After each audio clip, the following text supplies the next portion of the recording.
সামনে ফাজিল পরীক্ষা বন্ধ, বইয়ের দিকে যখন তাকালে আমার মনে হয় আমি সবকিছুই পারি।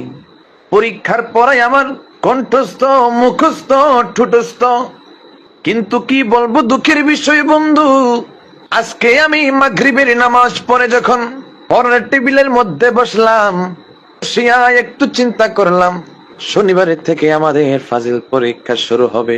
যেহেতু পড়া যখন পারি রে, একটু বইগুলো খুলে পড়াটা রিভাইজ দেই। যেই কথা সেই কাজ বন্ধু, সঙ্গে সঙ্গে বইগুলো খুললাম, সাজেশনটাও খুললাম।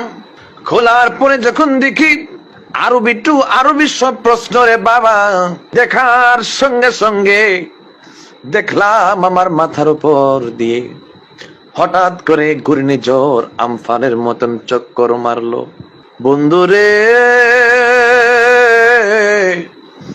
ও আমার ফাজিল পরীক্ষার্থী বন্ধুরা, হঠাৎ করে নিজের সুস্থতার কথা চিন্তা করলাম।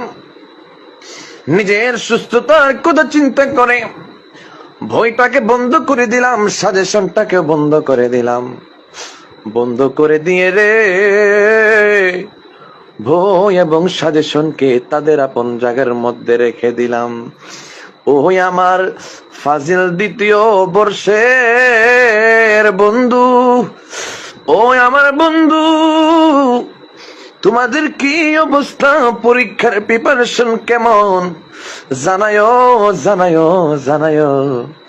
বন্ধুরে, একটা বার তোমাদের প্রিপারেশন জানায়ো। সুবহানাল্লাহ, মাশাআল্লাহ বন্ধু। ও বন্ধু, যে কোকিল কণ্ঠ সুরে তুমি আমাকে তোমার ফাজিল পরীক্ষার কথা শুনিয়েছ, বন্ধু তুমি শুনে রাখো, এমন কণ্ঠ দিয়ে যদি তুমি ওয়াজ করো রে বন্ধু, শুধু ওয়াজ নয়, মানুষের অন্তর সহ ওয়াজ হয়ে যাবে। তোমার ফাজিল পরীক্ষা দিতে হবে না, তোমার কামেল পরীক্ষা দিতে হবে না, তুমি কামেলে মুকাম্মেল হয়ে গেছো। ও বন্ধু, আরো শুনে রাখো, আগামী 2026 সাল, 27 সাল, 28 সাল, পুরো 3 বছরের মাহফিল অ্যাডভান্স আমি তোমাকে কমপ্লিট করে দিলাম।